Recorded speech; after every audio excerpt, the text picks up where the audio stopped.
Yeah. Oh, already?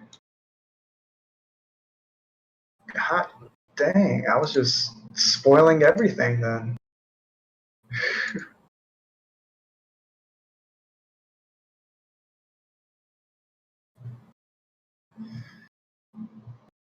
Yeah. Okay, so welcome everyone to the Final Dash podcast. We don't remember these things anymore, do we? Oh, whatever. Weekly roundup. So that's what we're going through. I just realized we're at 199 subs. So if you could be the champ and make it 200, that'd be awesome. That would be awesome. Anyways, I am Takun here with my co-host Dark Cloud and our, I guess, new regular Pharos. Pharos, go ahead, say something. Hello, how's it going, guys?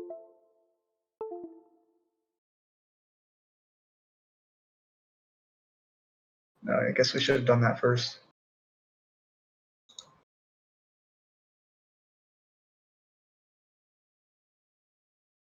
Oh yeah, I can't hear you, Cloud. Ah, damn. Yep, I see.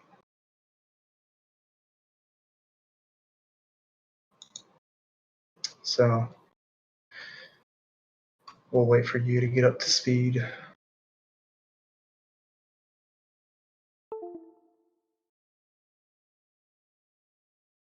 I don't recognize no damn games that you have up here except Dragon Quest all the way off to the side.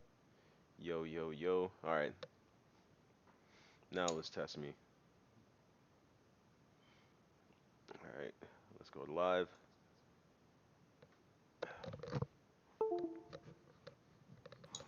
All right, All I right. can hear you Yeah. now. People can hear me. I wish I could use my fucking Yeti, but excuse my language, but apparently my Yeti is perfectly fine for Discord, but when it comes to this, no.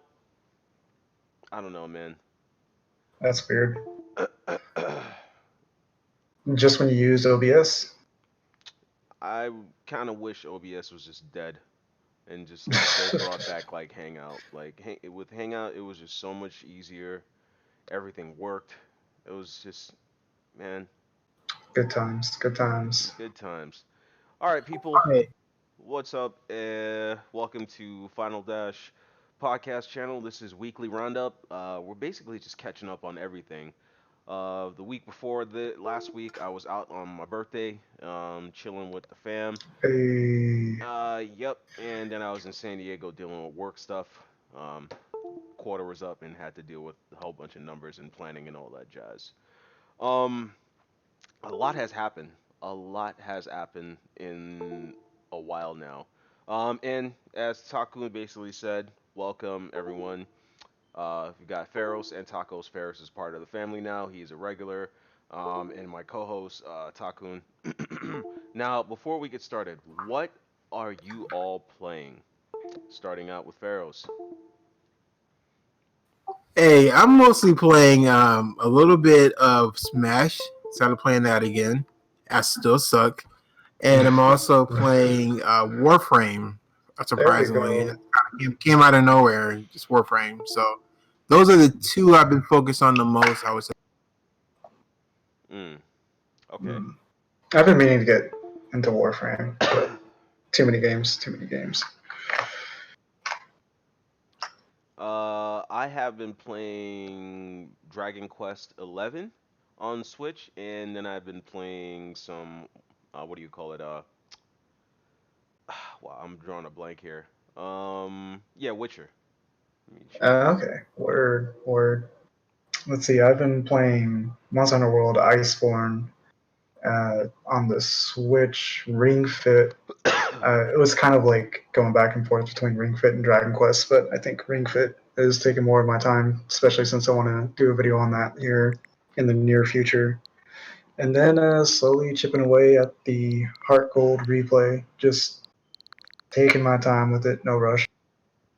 And there's been some pretty cheap sales going on the Nintendo Store. And if you did not know, Knives Out, the mobile phone version of the game, USB keeps ejecting. Yeah, I just removed it. It's my Yeti. I don't know what's wrong with it. But Knives Out is out for the Switch. Came out yesterday, but only in Japan. You could still play it. You could still just use your phone for Google Translate and just start it up. But this was a dollar. That was a dollar. That was what was it? I think a penny for some games. But I really had there's really a lot of like Nintendo news.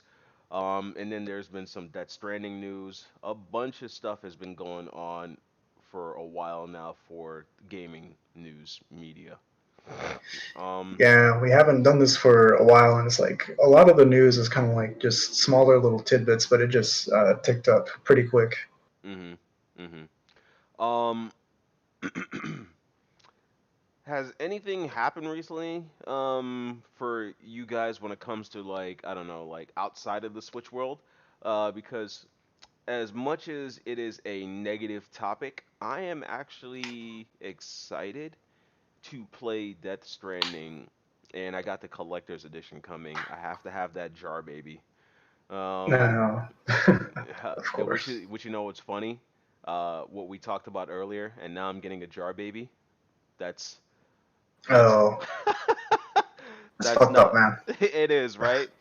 That is Um, very fucked up. Why would you even make that connection? it literally just dinged on me like now that I'm like in just unison in my like cave of wonders, just chilling, Oh talking to you my guys. goodness. And on a side note, I picked up Hobbs and Shaw for 4K. I'm gonna go watch that later on, not tonight, tomorrow maybe.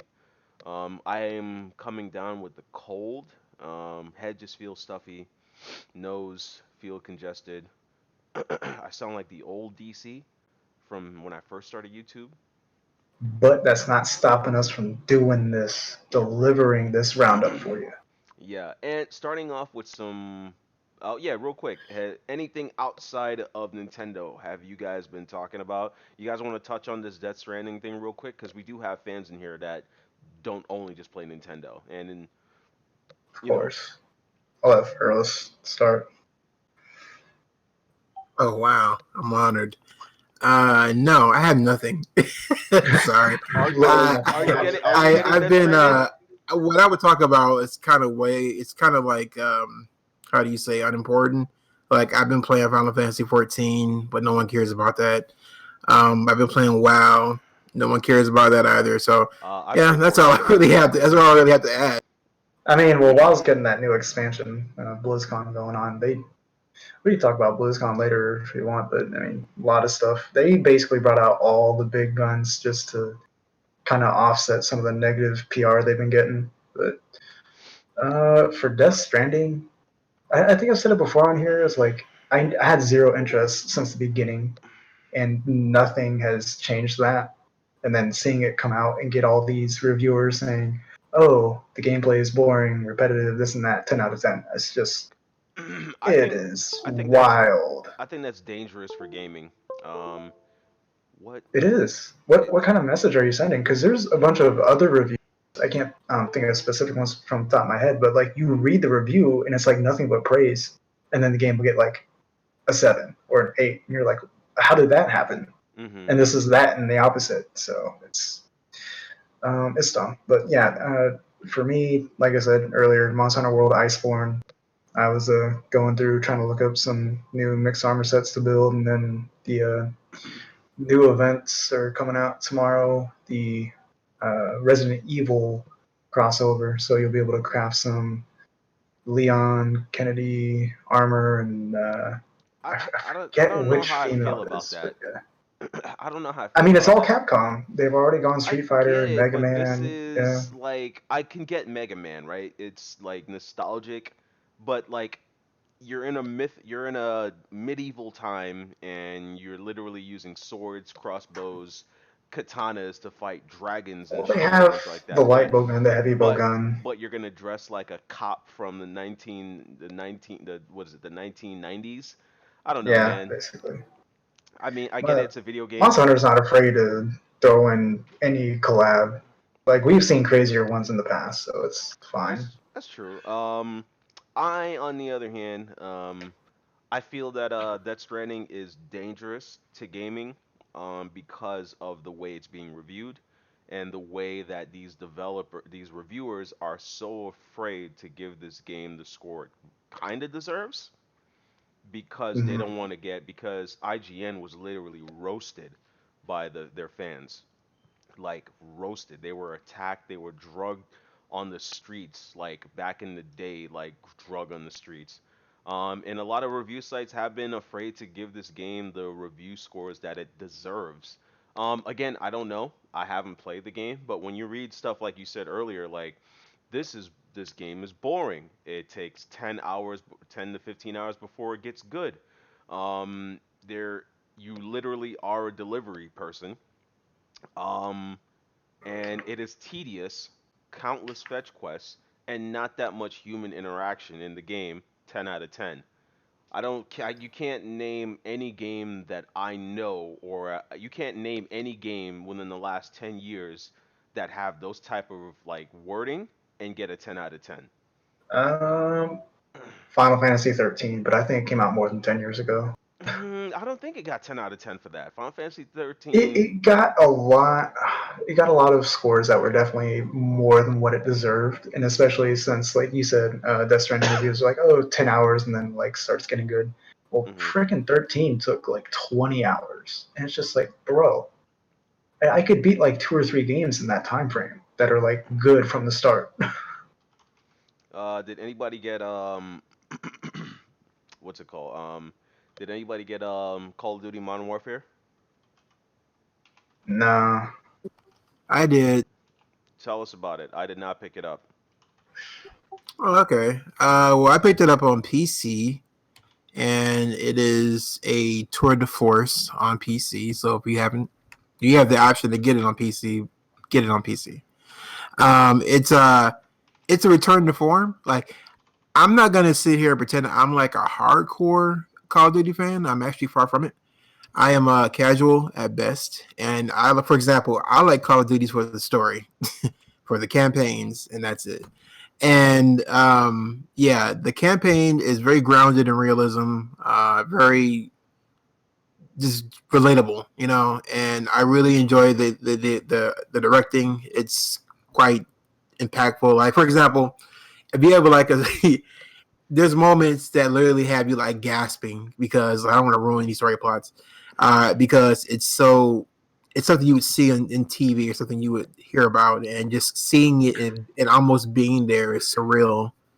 Um, but yeah, I give it nothing but praises so far. I'm probably about 3/4 of the way through the story, if not more than that. But yeah, and the mission range is crazy. Okay, there's one small, slight, not quite a spoiler, but I will say this: there's missions where you're not fighting and shooting people or killing people, and those missions are some of the most creative and some of the most dramatic experiences I've ever had in gaming. So, to put in perspective. But Yeah, yeah, see, that's my take on it. now I gotta That's pick it cool. up. Now I gotta pick it up because I heard that the Uh, game looks absolutely amazing, and the campaign's only 6 hours from what I'm hearing.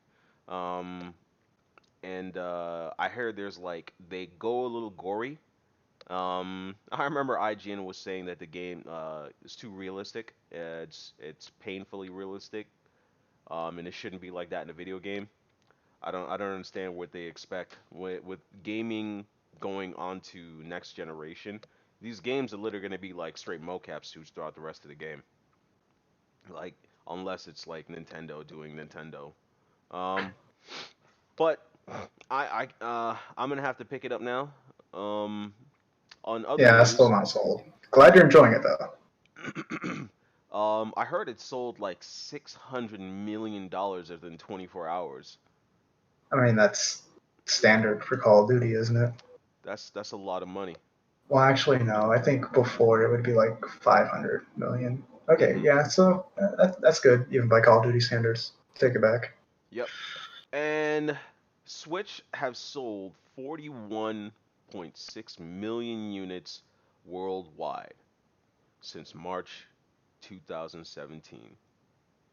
So yeah, Um, those are the worldwide numbers, and then another article you have up somewhere says it's over 10 million in Japan right now. Yeah, apparently it's like blown up in Japan.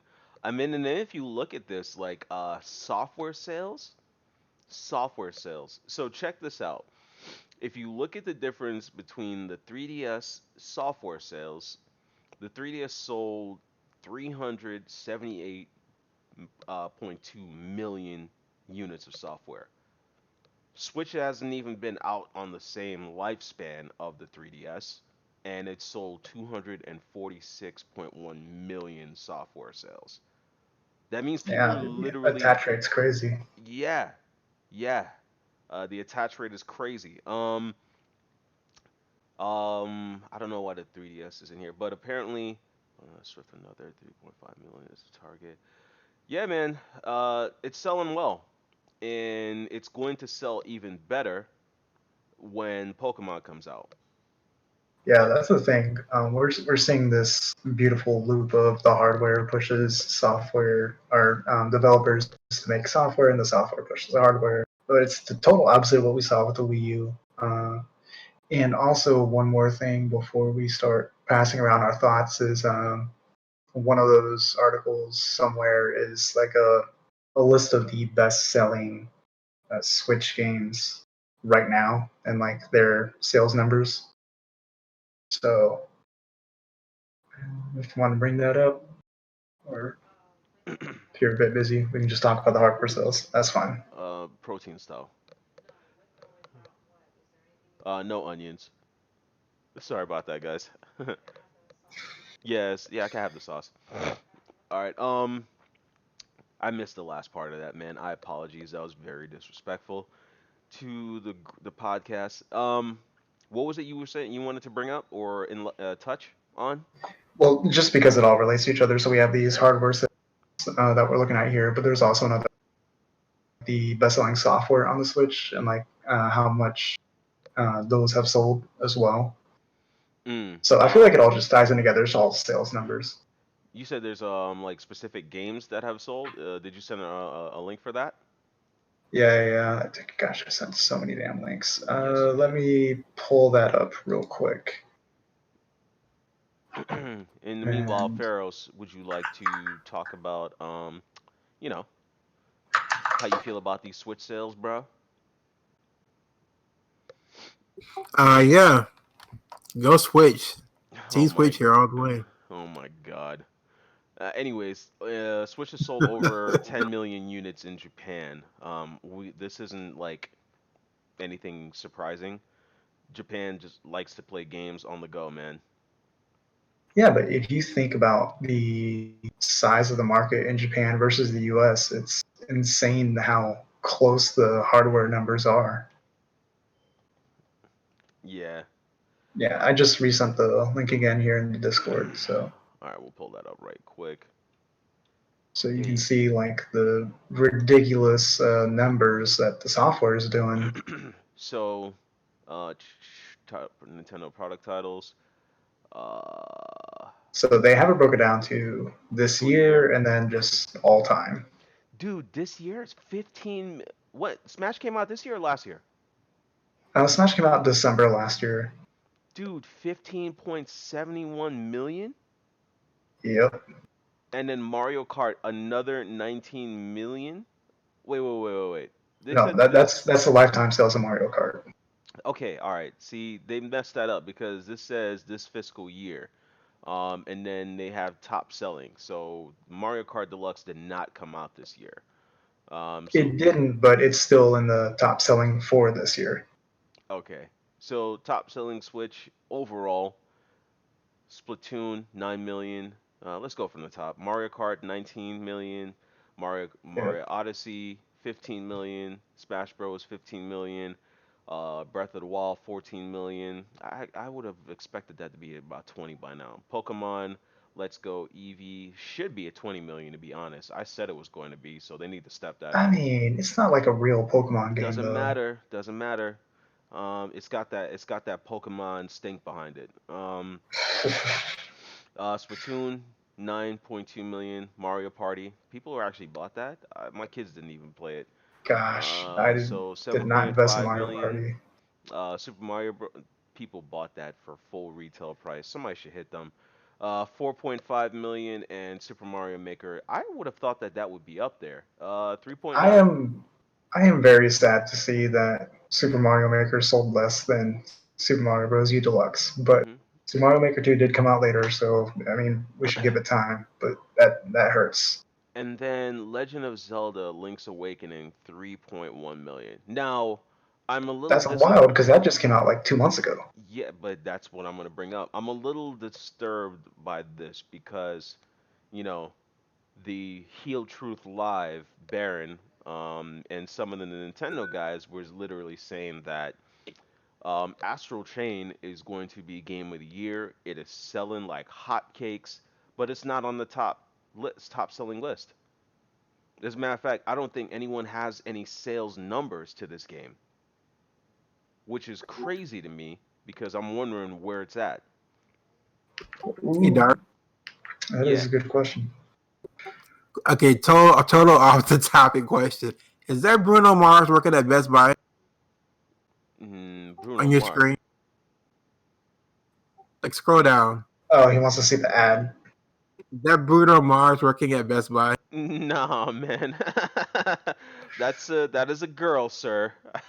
My goodness. I can't tell, bro. It looks the same, bro. Oh my Oh That's goodness. my Bruno Mars. god. Please stop. Somebody's gonna be like, Please stop. I feel hurt. Oh my god. Um Okay. So I'm sorry, guys. My bad. just real quick to throw in here so we don't have to look.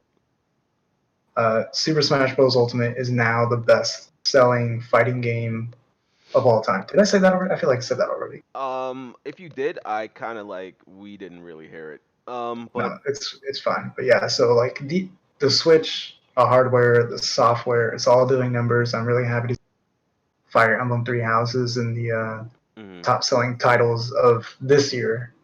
And that, as far as Fire Emblem goes, 2.29 million is insane. I think it's the best selling Fire Emblem game. Mhm. And to some people, you got to remember that this game did not cost a lot of money to make. So it's basically they're making a lot of money. Like I would love to see the budget to make Death Stranding versus any of these games right here, Oh, Death Stranding might be like all those combined. right? Better make it back.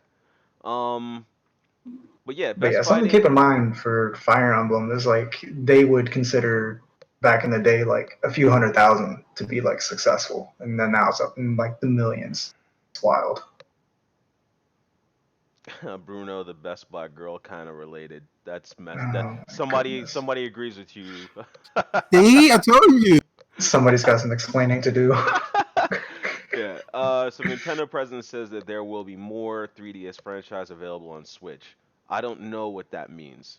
Explain.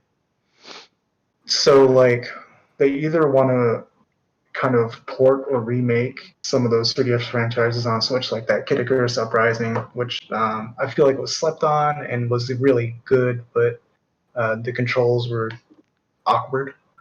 But yeah, and other stuff like Brain Age and gosh, you have so many articles open as I sent so many. But one of the articles was talking about how they were planning on remaking a beloved Fire Emblem game for 3DS, but it got scrapped after they saw the numbers that Mario and Luigi were doing on 3DS. Because this is all post Switch launch, so those ideas were scrapped, and the rumor is that it's now going to be coming to the Switch. And those rumors came up at the same time the president said this. It was like a little bit before the president had So this statement why come don't out. they just literally just say that the Switch is can't I mean 3DS is dead. Like just cancel 3DS. I mean, I guess it's making money so they don't want to say that it's just cash cow for them. But is there anything new coming out for the 3DS? Is there No, that cow is dry. They released an update like yesterday, and I'm so pretty sure it's just to like screw over people that hacked their.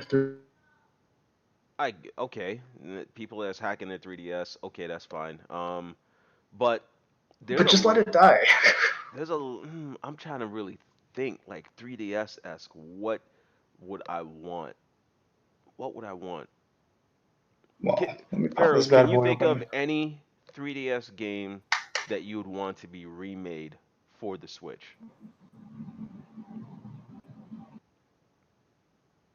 Pharaohs? You there, homie? Did you just stroke your chin showing off that pitiful excuse for a beer? Huh?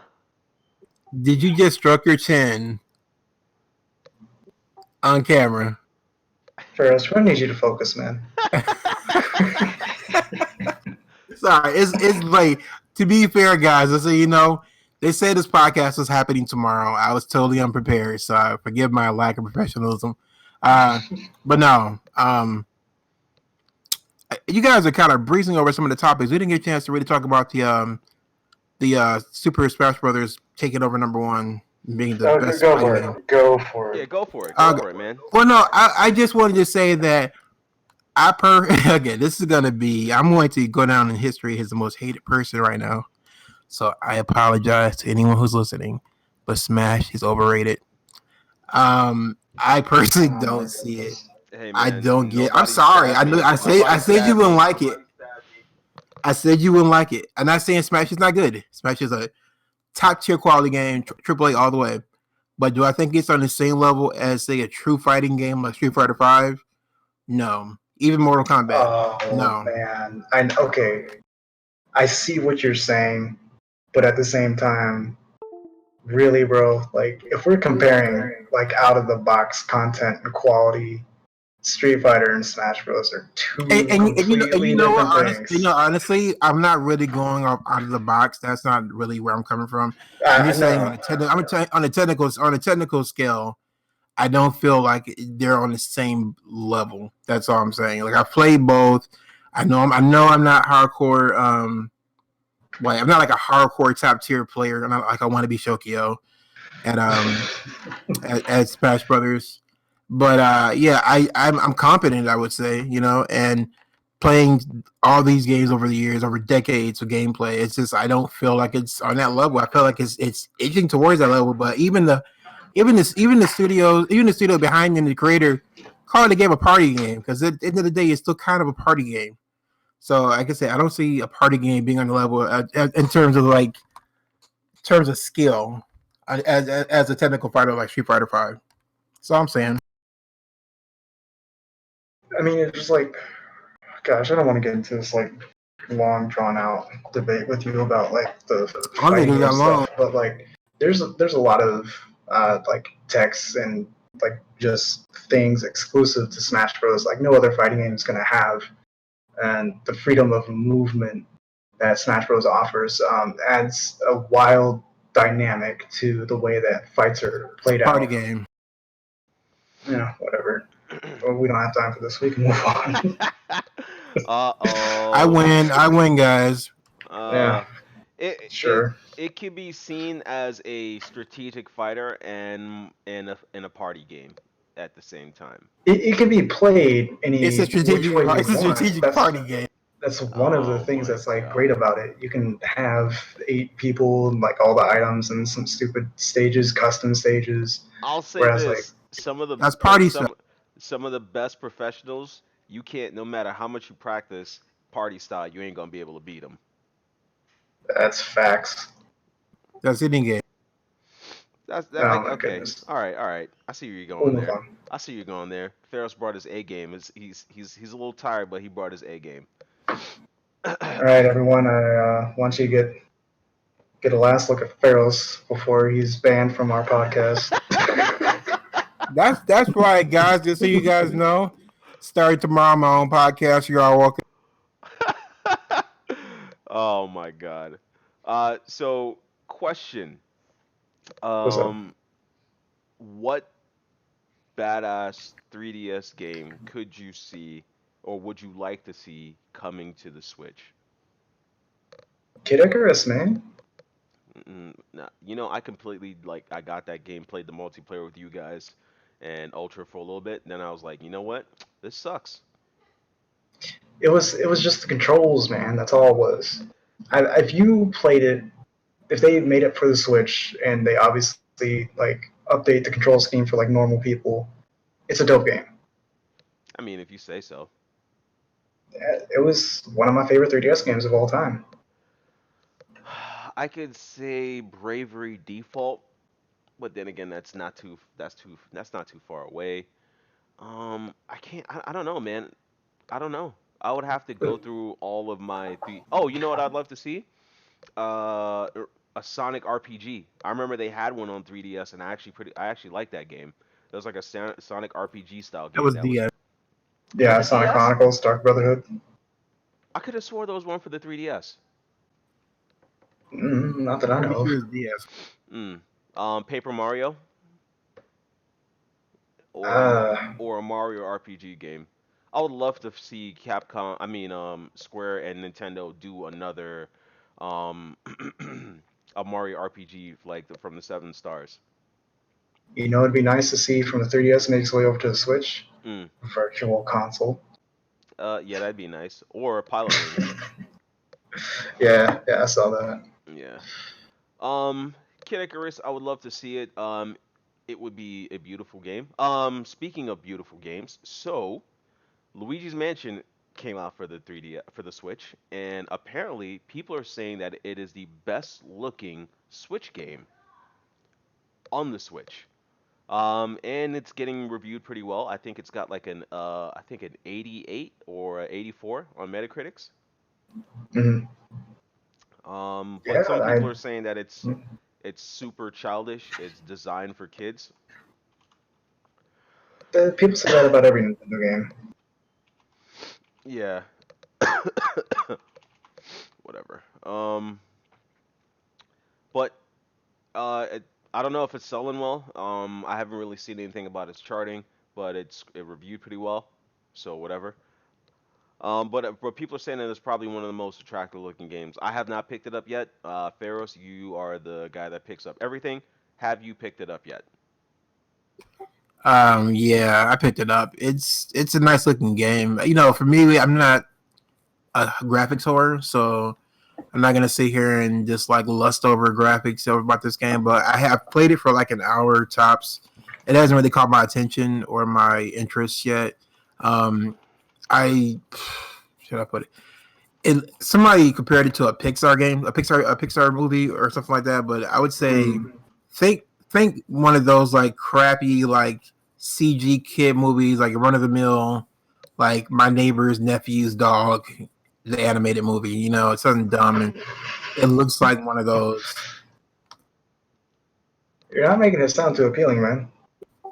I know, but that's because, like I said, I don't like giving false impressions. Like I'm gonna be real. Like this is the real.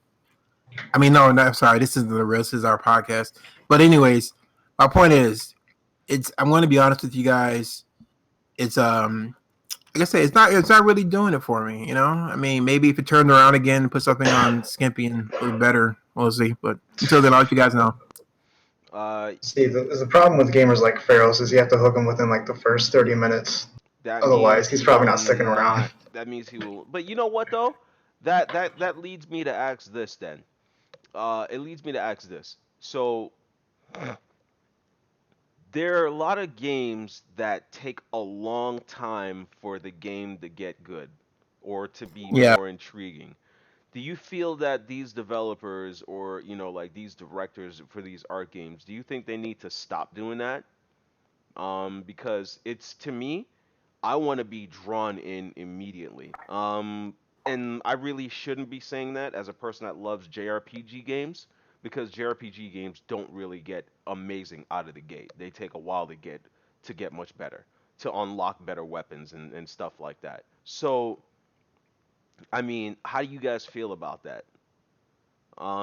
Like for instance, Kojima, the Death Stranding. I hate bringing this up. Literally, all his games literally take forever. And then they're saying it's gonna take 10 to 15 hours before the game gets any better on this new game.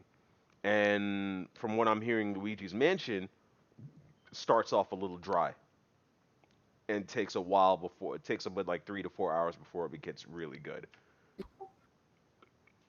Yeah. I'm going to start out real quick by just saying that I think that what you're talking about, there's a lot of different angles to look at that from.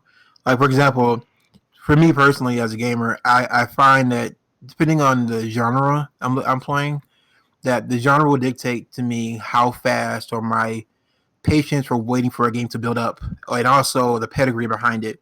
So, for example, going back to Luigi's Mansion, I'll put it this way: I tried playing the game at daytime, during the day and at night because I figured, well, maybe it's an atmospheric, type of thing that has to pull me in, and not so much that I'm planning on being scared, but just I wanted to give it a shot both in light and dark. And I find that it works better at nighttime, with the lights out. Not that you're gonna be scared, but just the idea of being in a spooky place unfamiliar to you works. Um, Now, in terms of like pacing, I think a mystery game like Luigi's Mansion should take a little while to get going. I think that for me, that Nintendo dropped the ball in the opening, in that they didn't really give me, even though I care about Luigi and Mario and Peach and Toad, I don't see them as being an immediate danger. For one, it's Super Mario. Like Super Mario being abducted by a ghost is like okay, and that's a Tuesday for him. And so there was no real immediate threat. And I think for me that's where they lost me. As for the Kojima games, Kojima has a pedigree, so I expect even though he may take a long time to get to where he's going, I trust that he'll get there, and so therefore, yeah, I'm willing to wait and let him take his time. But yeah, somebody who's like unproven, that like a new studio with a game that's like a slow burner. For me, I'm going to they're gonna have to grab me, like Takun said, within the first good 10, 20 minutes. Like you have to grab my attention, even if you drop it for a little bit to build your story up. It's like a TV show for me. Like I'm not a big fan of TV, but TV shows that don't grab me right away usually lose me. Um, so yeah, I guess that's just I don't know my take on it. But you guys, I'll let Takun go ahead and after me.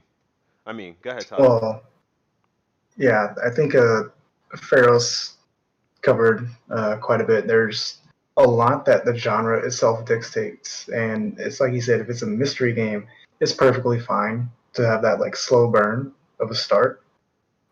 Some other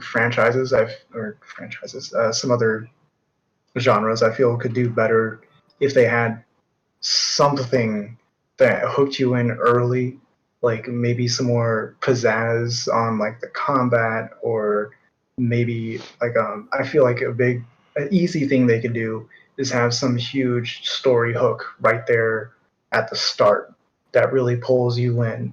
Because let's use Dragon Quest XI for example. If we're being honest here, there's really nothing right out the gate that's like this game's phenomenal. Like I have to keep playing. Like there's a lot of buildup that happens there, and um, I don't know. Even to this point now, I think I'm like 10 or 15 hours in, and nothing in the story or the gameplay is really too crazy. You know what I'm saying? There's been like a couple plot twists, but I've noticed it's a lot of the same kind of Wait, so cookie you cutter you stuff. actually you Here actually we did pick it are, up? this new area of the map. Here, go to this town, go to this dungeon. Cutscene happens. Here's a new map, town, dungeon, and it kind of did that like 3 or 4 times already. So Hmm. there's, I don't know, like I said, just something at the very start within your gameplay or the storytelling that just really needs to, kind of give you a good glimpse of what the game is going to be about. Hmm. So you did actually end up picking it up because I remember you were saying that you don't know that if you were gonna pick it up. Yeah, I ended up picking it up when I was visiting my old stomping grounds like 4 or 5 weeks ago. Hmm.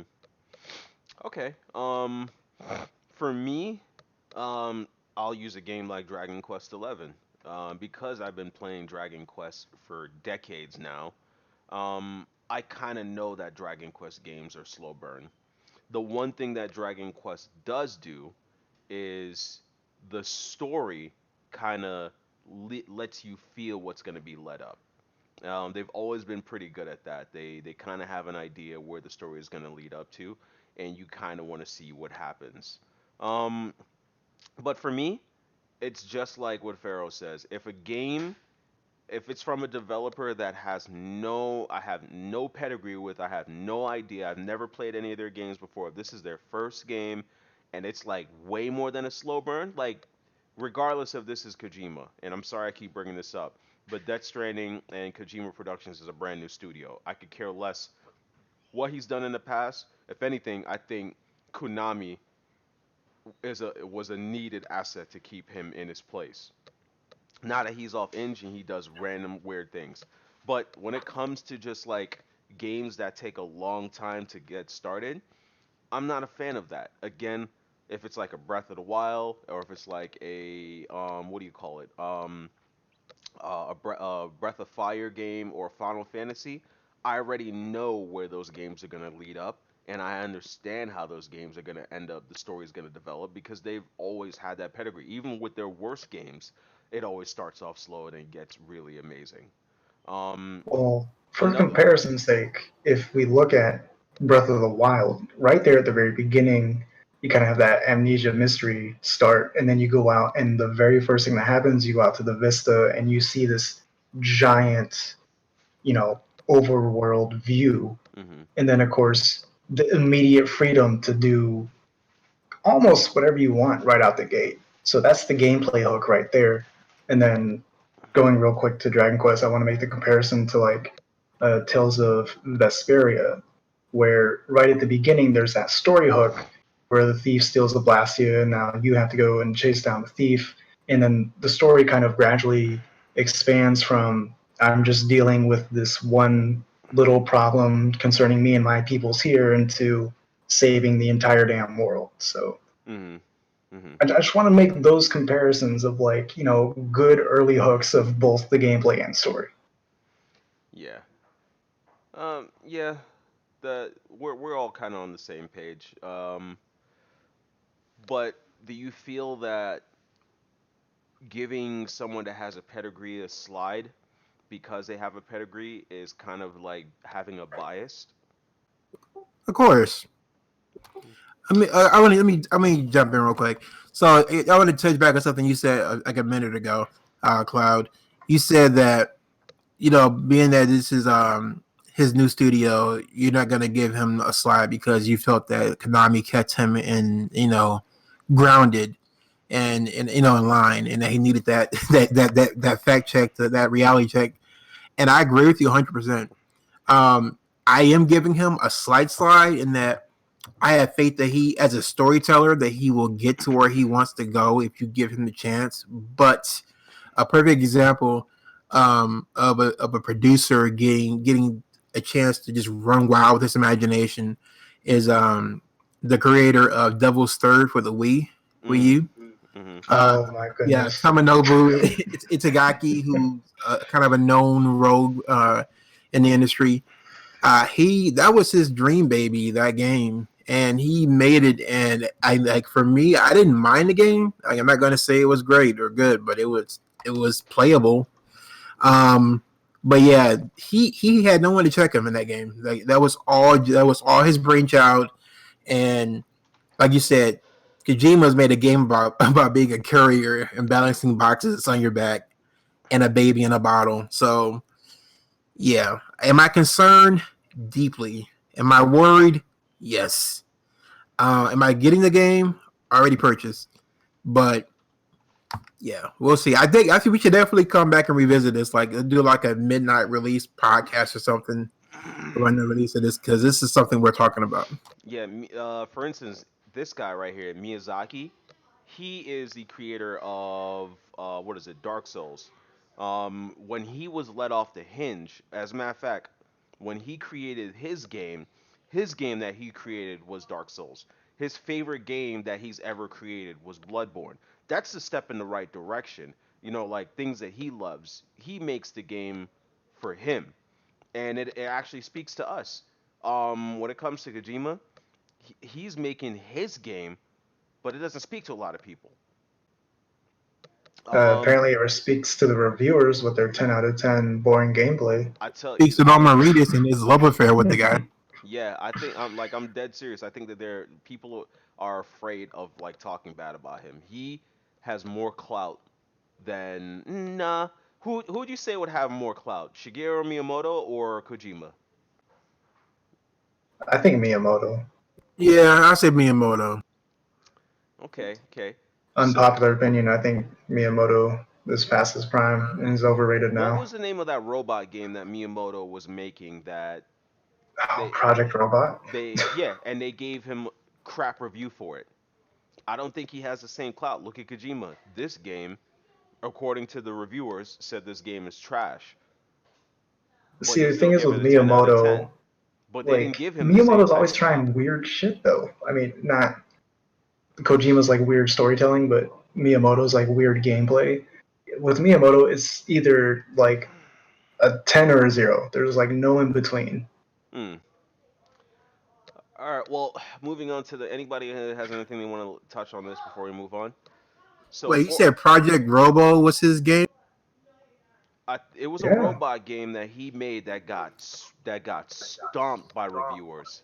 and it Well, actually came out in Japan it never released, but I think it was reworked into into the Labo. Yeah. yeah, into Labo. Okay, that's what I thought. Yeah, okay. I was gonna say to stop you there. There's a bit of a difference between Miyamoto working within the confines of Nintendo to to work on a dream game of his or a dream idea of a game, and then it not meeting fruition and then coming out as something else entirely, versus Kojima with millions upon millions of funding. I mean, Project Robo never looked like Death Stranding, I so mean, never had the money that went into Death Stranding going into it. I mean, Kojima has no one telling him to stop or no. He is free to do whatever he wants to do with this particular game, and it shows that it's just his quirky imagination. If you played any of his other games, like, I like Kojima. Don't get me wrong. I mean, I'm not in love with him like a lot of other guys are, but I like the guy. He's cool.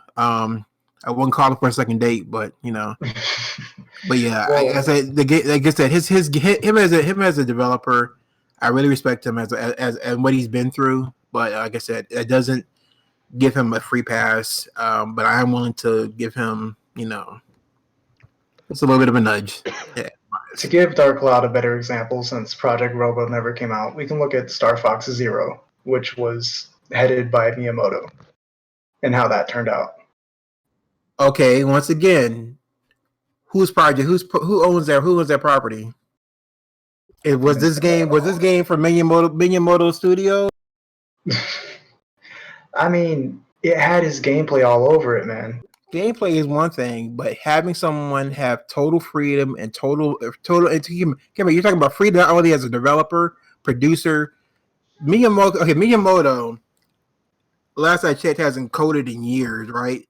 Okay, freaking our boy Kojima. He not only did he have his game funded, his game's been funded by donations and investors and backers.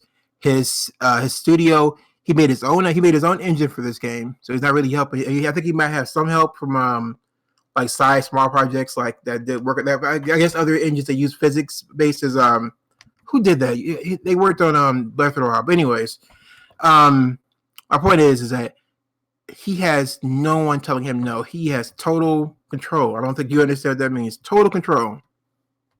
Well, No I think you borders. missed the point of the original point I made, which was I was comparing Kojima's storytelling as his off the rails thing compared to Miyamoto's gameplay, which usually goes off the rails. So, in the confines of my original argument, my point still stands. I never Does said it? anything about Miyamoto having complete 100% control over an entire project, but No, he he doesn't because definitely he has to speak to Nintendo about that. that's I why are you guys arguing stuff I'm not saying? I'm saying No, no, if we I get look what at you're the saying. gameplay I of get the what you're saying. stuff that he's been putting out, yeah, it's got Miyamoto all over it. And I was saying Miyamoto goes off the rails with gameplay, Kojima goes off the rails with the story. Yeah. That was it, man. Yeah, I get what you're saying. If Miyamoto had no one tells him anything, what do you think he would create? Miyamoto's Who Playhouse. knows? Who knows? He's never been much of a storyteller if we look at his history. I mean, I guess we could argue, no, not even like even the early first Legend of Zelda really wasn't much storytelling. He's always been about gameplay. True. Um, For better or for worse. so former senior editor at Game Informer says canceled Fire Emblem remakes and others could eventually come to Switch. I don't know what he means by that. I don't know what Fire Emblem remake was in the pipeline. And I've heard of rumors of Mario and Luigi games already coming to the Switch. I just don't know which ones. Didn't the studio that created these games shut down? Right? We talked about this before. Oh, they went bankrupt. Okay, yeah. Alpha DreamWorks did not shut down. They went bankrupt. So what's happening here with this article is that apparently Nintendo had plans for several remakes to appear on 3DS, but after the whole Alpha Dream thing, they are shifting over to bring those remakes to the Switch, which makes perfect sense. Again, these are all rumors; none of this is confirmed, but and they don't specify which Fire Emblem game it was. But I want to go out on a limb here and say it was probably Path of Radiance, just because Ike is such a big character within the series now, but his games never got re-released on anything. And trying to buy a copy of Path of Radiance for Radiant Dawn costs you a pretty penny. So I would say it's a safe bet to say it was Path of Radiance plans and scrapped. And hopefully, I would love to see that come to the Switch. Got to rework a couple things in the game, but I think it could definitely do very well. Possibly. Um, I like RPGs and I love Mario RPGs. So I want to see a Mario Luigi RPG. Either a remaster or a canceled game. If they already had some games in the pipeline, I want to basically see that.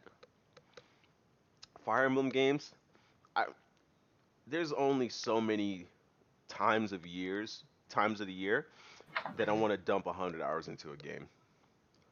So I could deal with just one Fire Emblem for now, replay. I don't know. I'm kind of afraid of Fire Emblem games because unless you rebeat those games, it's always been like you don't get the full story. And I'm tired of games like that. Well, that's how some of the recent ones. But like, if we look at Ike's game, like it just had the one story, so you beat it once and you get the full story. Hmm. So if they bring that over in Radiant Dawn, then it has.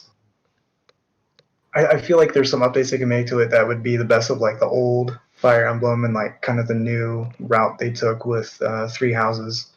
But yeah, it really wasn't until like the 3DS ones where we saw like the stories split into like multiple playthroughs and multiple games. Like, yeah, I see what you're saying, but the older fans know. Hmm. Uh, I mean, there really isn't much to touch on this topic. This I feel like Nintendo is playing it too safe, and I don't feel like they're that being as innovative as they can be. What I mean by that is, yeah, we got Arms. Okay, that's a new IP. Yeah, we got Astro Train. Yeah, it's a new IP. We got Splatoon, but last generation, it's a new IP. But I feel like their best games are stuff that we've known about forever. Like when you think of Nintendo, Metroid, Zelda, Mario come to mind. Mario Kart comes to mind. When you think of Microsoft, you already think of Outer Worlds. You already think of Hellblade. You already start to think of like Forza Horizon. You think of not just what they used to do. You think of new stuff. When you think of PlayStation, you think of Last of Us, Horizon Zero Dawn. You think of Concrete Genie. You think of a lot of new things. Um, I wouldn't say Infamous Second Son has been around. Infamous has been around for a while, but you think about games like Bloodborne that that's new that adds to the experience that you want to go back and play forever. And I feel like Nintendo is not. they're playing their cards too close. And I can understand coming from the Wii U that the Wii U to them was a fail.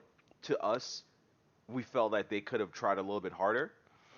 But I feel like they're keeping their cards hold close to their chest because they don't want to. If it fails again and they try again with another system, they have ammunition.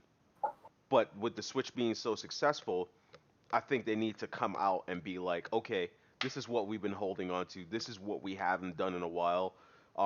Let's, Star Fox Adventure 2. You know what I'm saying? Games like that, like I don't know. I'm just tired of thinking of the same trinity of Nintendo. Well, you need to start thinking of that Ring Fit, You see, that doesn't speak to everybody. but it's a new IP. It's creative.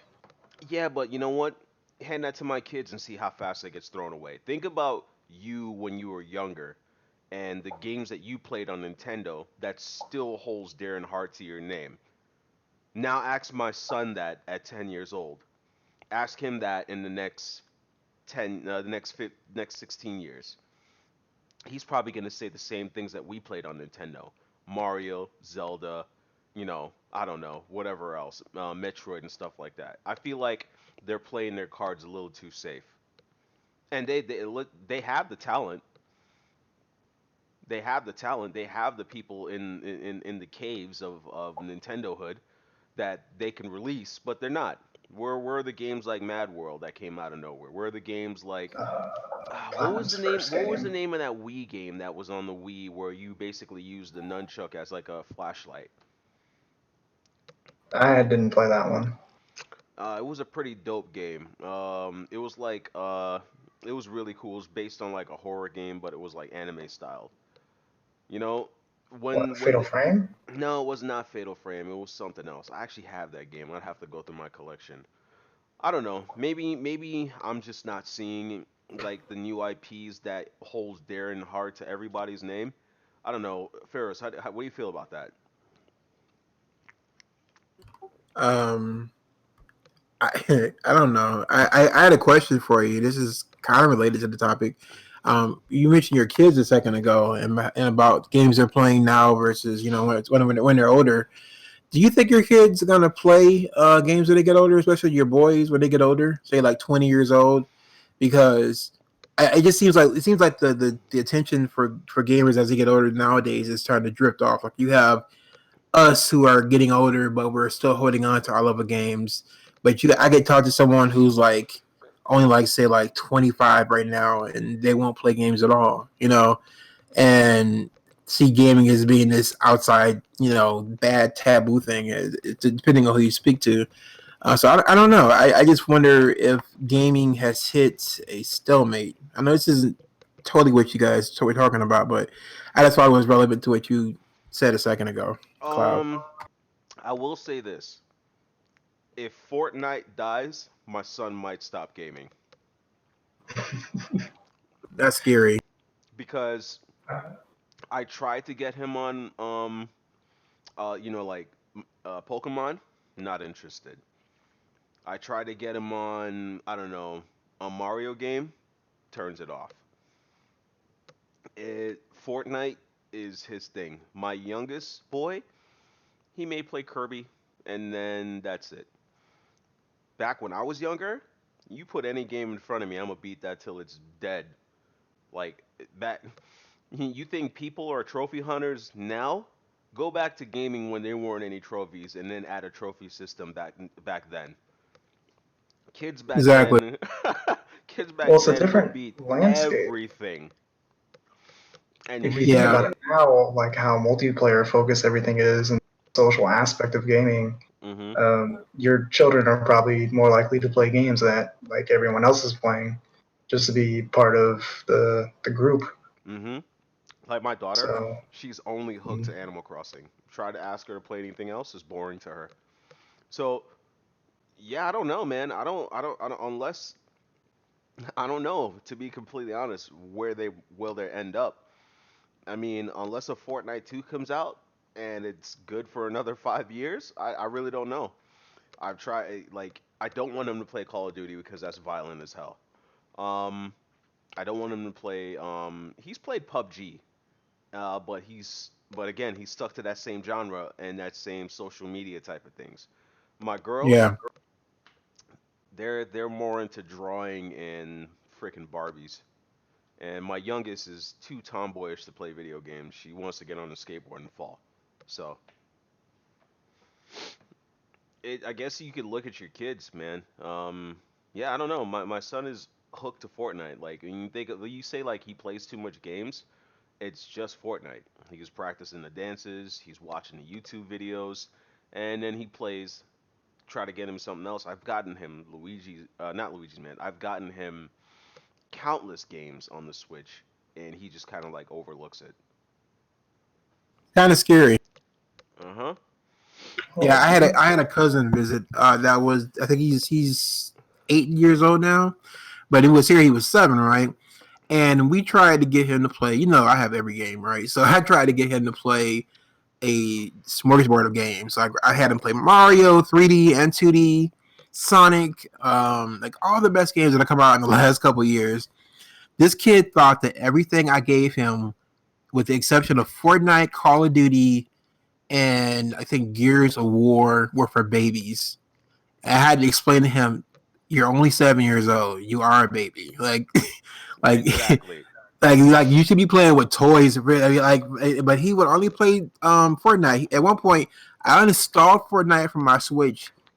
This kid went and got my Switch, downloaded it on my Switch, and was playing it under his cover. And I came to check on him, and I was like, "Hey, what are you playing?" He said Mario, but I knew it was a Mario because before when I had we were playing New Super Mario Brothers U, Mhm. right? And he got frustrated because he couldn't do the first jump, Yup. and he wanted me to do the jump for him. And but he would go to Fortnite and do like backspin, backflips, and shoot people in the head, and it was like nothing. And I was like, how are you like for one like desensitized for this? I know it's animated, but still, there should be something, you know. So it should resonate in some way. And but no, he couldn't do it. He couldn't play Mario. I check out the covers and I see Fortnite. And not only do I see Fortnite, I hear some guys over the mic just clowning him because he's a kid. And same I'm like, same thing. dude, That's why my son doesn't have a mic because he tries to talk, but he's not that good. But they flame him. You know, yeah, it's crazy that you say that because I don't know. You know what? This sounds crazy. I think that's why kids don't have that type of thinking mechanism. I'm probably saying it all wrong. They don't have critical that. thinking. Yeah, they don't have that critical thinking because they can't play platformers. They can't play strategic type games. Like I dare my son to try to beat an Onimusha game. You know what I'm saying? With all those puzzles, he would lose his mind. You know, I've tried to give him Mario Kart. He can't drift. He won't win a race, but he's perfectly fine to get like, I've seen him get like Royal 1 on Fortnite on the Switch. But I'm like, bro, like but you can't play like a Pokemon game and do an evolvation? Like you can't do that? Like you don't know how to use a Pokédex properly? Kids don't like critical thinking, and he's a smart kid, man. Yeah, the kids are missing the basics of gaming, and platforming is one of them that they suck at. yeah, Well, I think for kids, it's the social aspect of gaming is where it's at for them, and It's because of yeah, school. It's because of school. it exactly. So everyone at school is probably only playing Fortnite, and then if he's playing anything but Fortnite, it's not cool. It's not worth his time, Hmm. and it's kind of like, why bother getting good at this when none of my friends play? Yep. You remember when the N64 Super Mario came out? Everybody at school was talking about that. So it's kind of like this Fortnite thing. Like my kid knows who Ninja is, and I think that dude is the worst gamer on the planet. But literally, yeah. I think that dude is trash at games, to be completely honest with you. And if anyone sends this to him, play me in anything.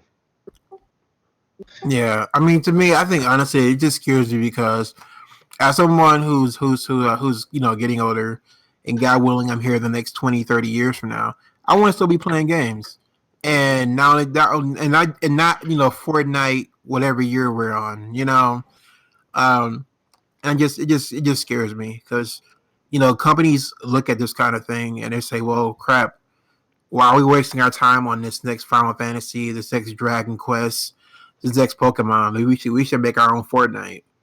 And I mean, like I said, it's just a scary thought that this is how things work. And the difference between us being a kid when a Super Mario game came out back then, we didn't have social media to like keep that hype train going. Even and the best player, if you were lucky to see them on like G4, playing in a tournament. Um, but outside of that, yeah, it's just scary.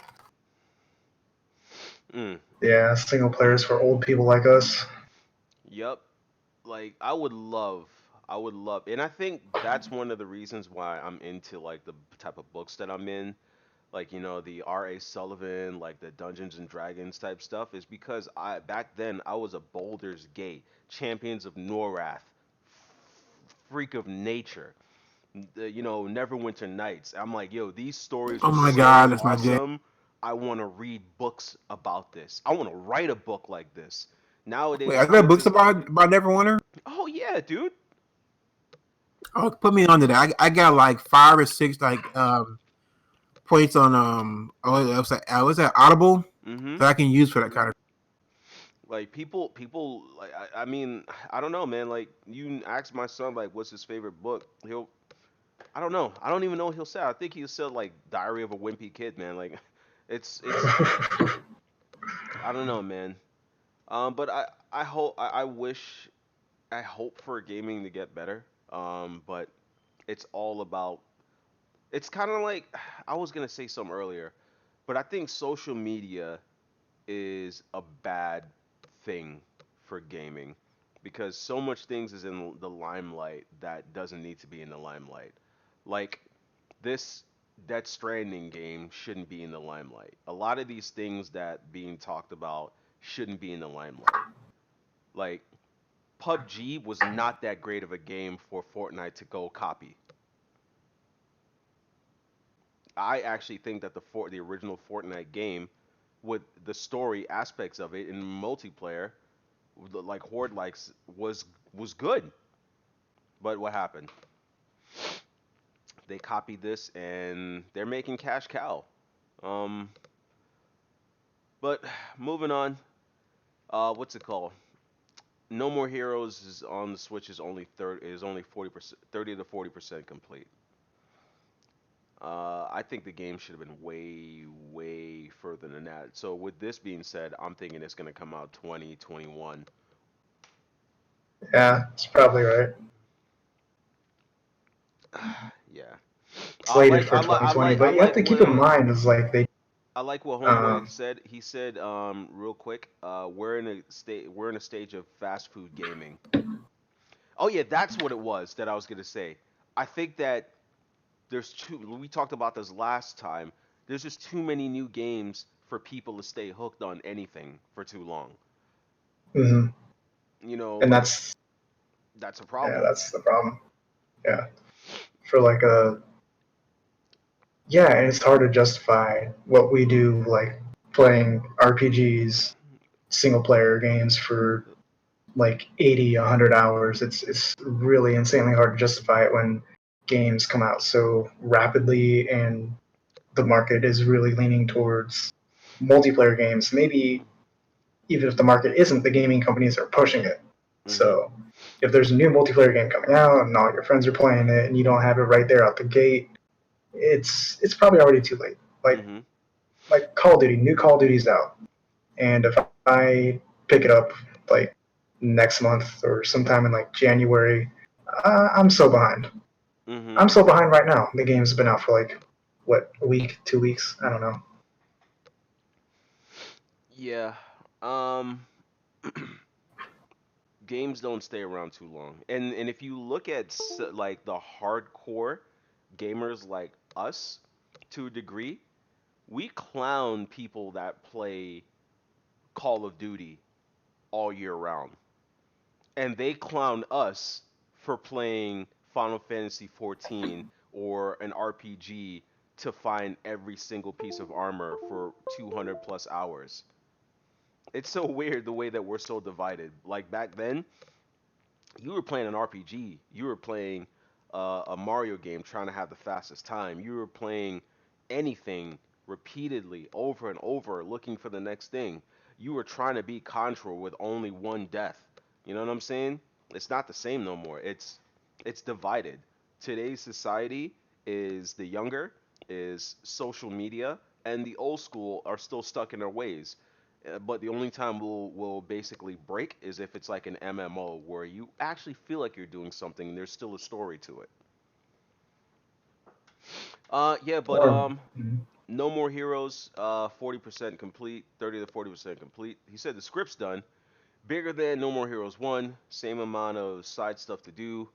Oh, slated 2020? I don't know. well, if you think about it, earlier this year they showed off the trailer, and back when that trailer was shown, he said it was like 20% complete. That was a couple months ago. So I think the development has for this started like All right, so then somewhat summer of recently. next year. I think it'll be more like fall, but yeah, I think its development just started pretty recently here. Hmm. And Jeff for over at Overwatch says he has no idea when Overwatch 2 will be coming, will be out. And just in case anyone didn't know, it is going to be launched on the Switch as well.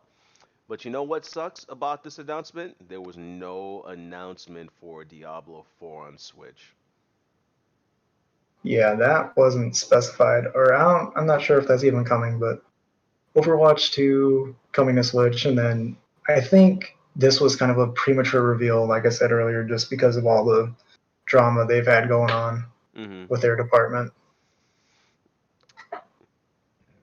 Yeah. Last news: Terry Bogart is out. If you have the Fighters Pass for Smash, I'm hearing he's good addition. I'm hearing I might need to get this so I could practice and drop Little Mac because apparently he's better than Little Mac. Infinitely. But now on to our topics. I mean, our off topic. So, what grinds my gears? I'm gonna let Pharaoh starts this one, so I can prep myself.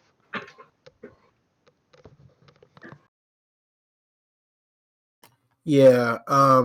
I thought we were doing roundup. Thought we weren't doing that today. I mean, it's kind of a roundup. We kind of blew through a lot of topics and then got off topic a lot. That's what we We do. only got like 15 minutes left, so Oh well, I'll just say this. I would say what ground my gears was our last topic. Just the potential fall off of gaming. Tycoon, kept saying it was social media could combine with multiplayer games, and I agree with you entirely on that. Um, and yeah, it's just scary. It was worrisome as a gamer, as somebody who loves games through and through, all games across all platforms, and I cringe at the thought of there being a time when the only games I have are like multiplayer, third first person shooters, and that's all I have to choose from because they're socially what the industry's going for and what's being pushed by companies and so what you call media influencers. That's just terrifying to me.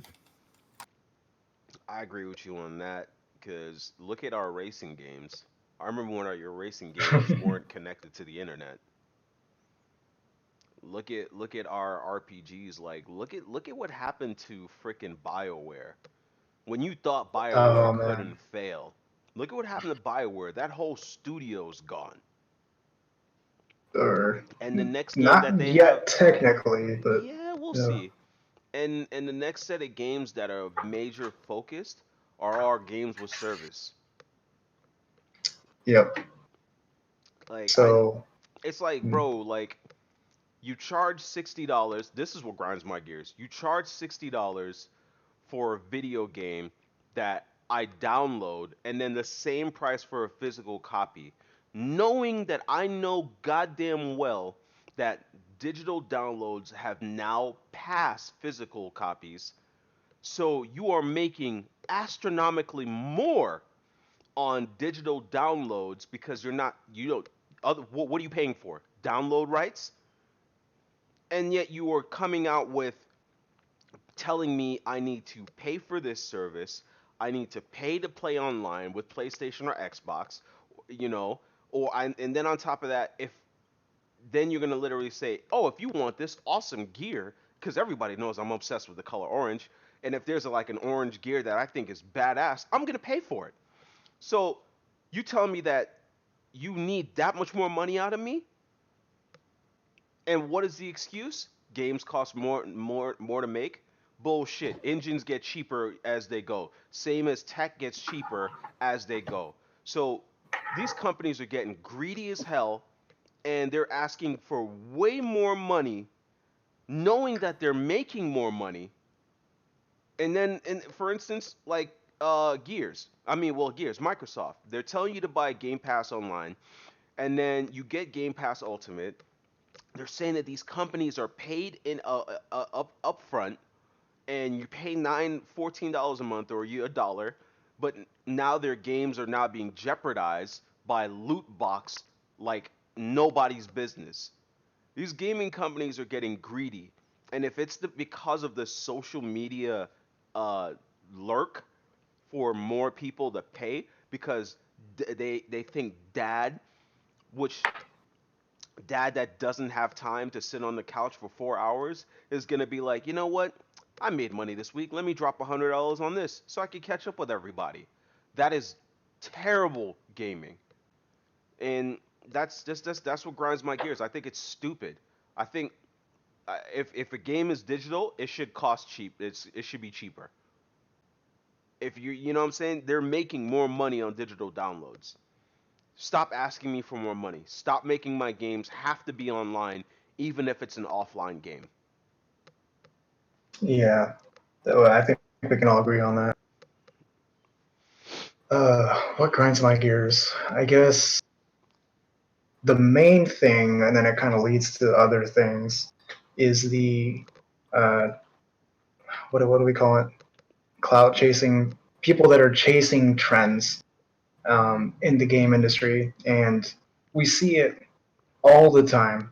Like, let's take the seventh generation for example. Everyone was making a first-person shooter, no matter how good or bad the studio was at it. You made a first-person shooter. That was the genre of the seventh generation. It was beaten to the ground, and when you do all this chasing trend stuff, there's so much originality lost, and like everything kind of becomes the same. At the start here for this generation, it was everything's open world game, everything's open world, and a lot of it ended up being kind of bland and boring, not enough to do. And here towards the end of this generation, probably at the start of the next one, like what we talked about earlier with the multiplayer and the social media integrating, it's kind of everything's becoming the same again, where everything has to be like a battle royale or have a battle royale mode, or it has to have some like kind of live service thing to it, to where your game always has to be online, and that's the trend now. And a lot of stuff not even doing anything good with those ideas or contributing anything to those particular ideas or genres. I hate it. I hate it when it gets to the point where you're doing it for the sake of doing it. And leading into like a little subtopic there is I've seen entire franchises either warp into something completely different from what it started as, or just died out because they couldn't fit within the new trend. And something I was talking about earlier today was the original Plants vs. Zombies. Y'all remember that? How it was like this fun tower defense game. Mm-hmm. You're protecting your home from the zombies. And then we look at it now, and it's online shooter, Plants vs. Zombies, Garden Warfare. Um, totally different from what it started out as, but I loved what it was before it turned into Garden Warfare. And I have a feeling I'm never going to see that old school Plants vs. Zombies anymore. And then another series I was talking about was like the original Fat Princess on PS3.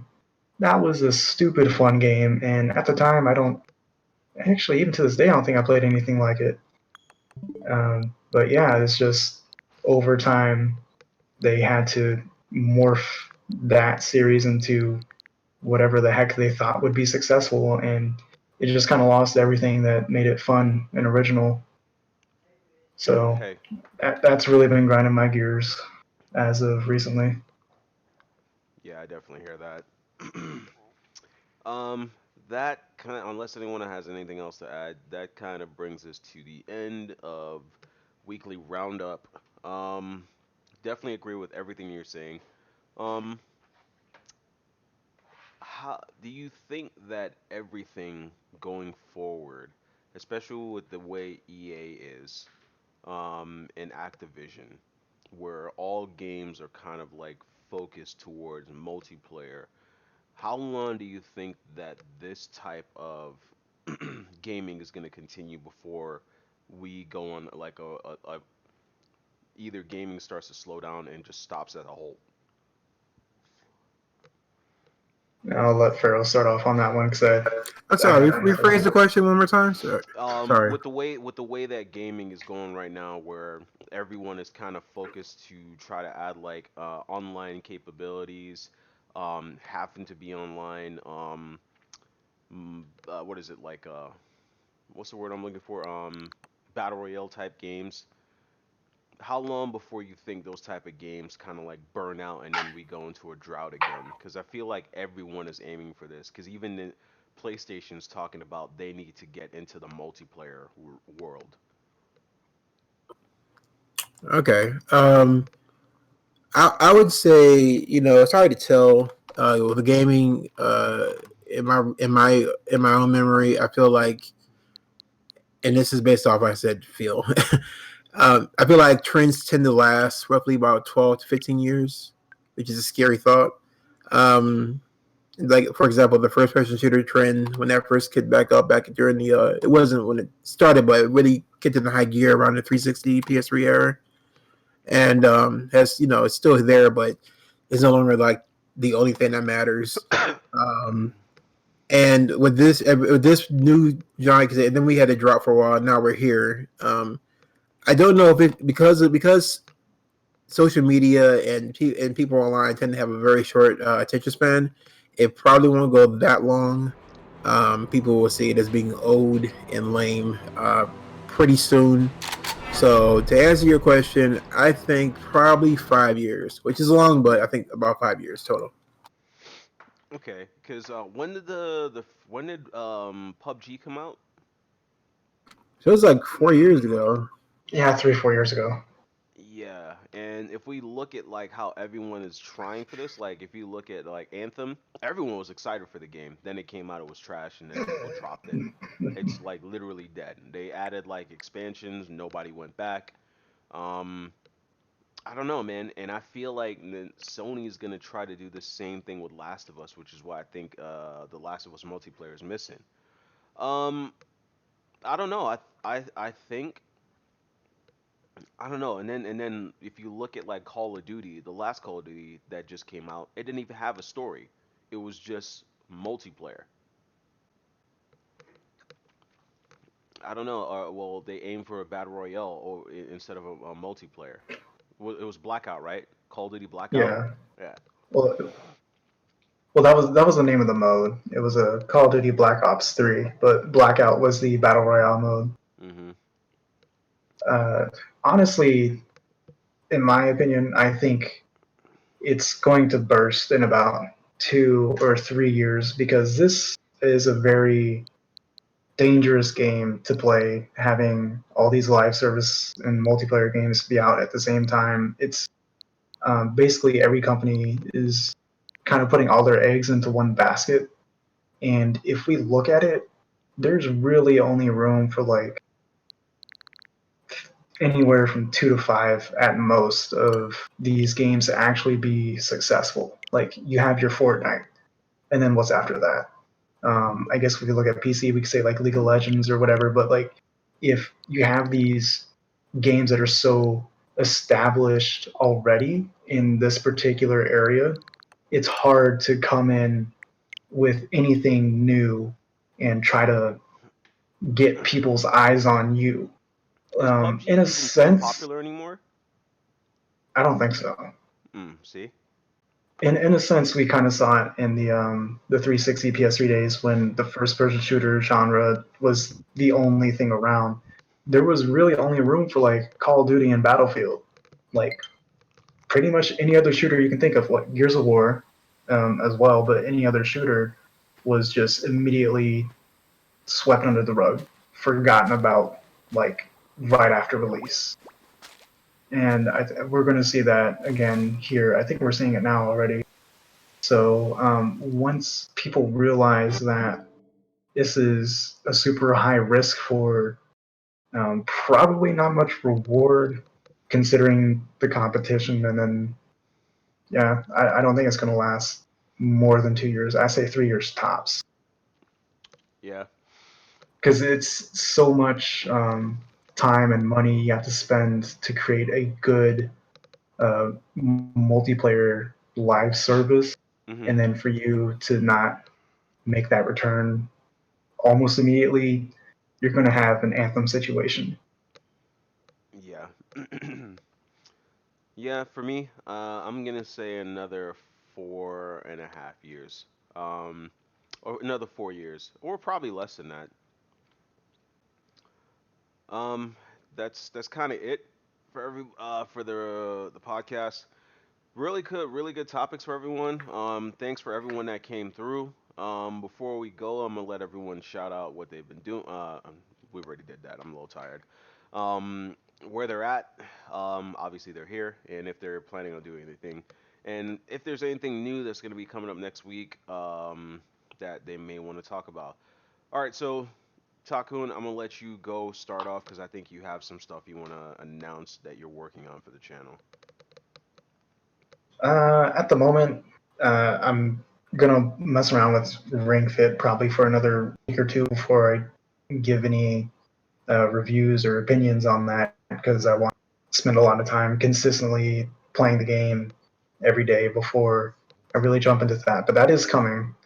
That's probably going to be the next thing that comes out. And aside from that, I'm just going through and enjoying Monster Hunter, so we might have some more Monster Hunter Iceborne videos on here. Like we played it on stream a couple times, I think, but I just kind of want to dive into some of the things I've been messing with the game. So that's probably what you'll see from me here in the near future, and then I'll work on some more long-term projects as far as videos. Still waiting on my clips from Cloud and Shokyo so I can come through with the next skit. Man, I've been so busy. I'm sorry. Nah, you're good. You're good. It's whatever. But yeah, I'll let Pharaohs plug his projects. Well, for me, I don't really have much right now. I'm waiting on a capture card. I had an issue where I bought one and it broke right away, so I had to send it back. So once that gets here, you'll be able to catch me on Gamer Progeny, which is a channel I already have up, but I don't have any content on it, so don't worry about it right now. Also, Gamer Progeny on Twitter as well. Nice. Now on that capture card, will it be able to capture like consoles, or is Yeah. it or yeah, yeah, yeah, okay. I'm I'm dumbing out right now. Yeah, my bad. All right, cool. If anything, I'm gonna talk him into putting that stuff on this channel. So one stop shop. All right, everybody. I don't really have anything. I'm trying to get out of this rut, and for most of you didn't realize, I don't have a cast on anymore. So, but my hand is still super stiff. I can barely twist it all the way around without it hurting, and I can game, but not for too long before my thumb like locks up. So I'm still waiting for my hand to get better before I start gaming pretty hard. So right now I'm still just messing with RPGs. And that's kind of it. See you guys again either later this week or next week. I plan to come on and just play some random like games, shooters, talk. Probably play some Smash and show Takun who the real Smash player is. Cause I didn't tell everybody this, but my actual name on the Switch is Takun Hirotari, and his name is Dark Cloud. So every time he's actually getting, you guys think he's Oh winning, that's man, me mopping him up. So, all right, everybody. I see what you did there. We out.